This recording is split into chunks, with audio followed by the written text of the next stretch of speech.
صباح الامل، صباح التفاؤل، الشباب الجميل، شباب اللي هو بيحب الاعلام، اللي بيحب الميديا. يمكن كتير بيسالوني نبدا ازاي مجال الاعلام، هو احنا مؤهلين ان احنا نكمل في المجال ولا لا؟ عشان كده نعمل حاجه جديده باسم الوتيدي اناليسيز، ودي هتبقى حصر لينا. الوتيدي اناليسيز يعني تحليل في الميديا. لو حضرتك او حضرتك شايفاها دلوقتي وحابه تبداي المجال، طب نبدا ازاي؟ هتشتركي معانا ان شاء الله في الوتيدي اناليسيز. تعال نقول هي عباره عن ايه.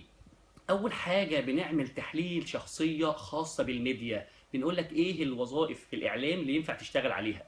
الحاجه التانية بنروح اذاعه اونلاين وبنتدرب على بنعمل تيست صوت خاص بنص اذاعي، بنعرف مخارج الحروف، بنعمل الدوبلاج، بنعمل نشره علشان نعرف هو الامكانيات عندك ايه.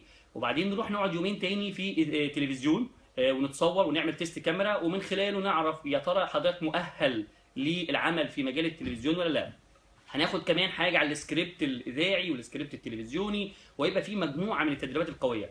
ونطلع في الاخر بروشته، يا ترى انا ايه اللي ناقصني، ابدا ازاي، اكمل ازاي، انا محتاج ايه. الوتيدي اناليسيس دي طريقه جديده احنا شغالين فيها، هنقول لك تبدا ازاي في مجال الاعلام. اشترك معانا وتواصل معانا على الصفحه بتاعتنا، ان شاء الله نشوفكم مع الوتيدي اناليسيس ونشوفكم اعلاميين يعني تفيدوا المجتمع. الوتيدي تيم يعني اعلام الخير. السلام عليكم ورحمه الله وبركاته.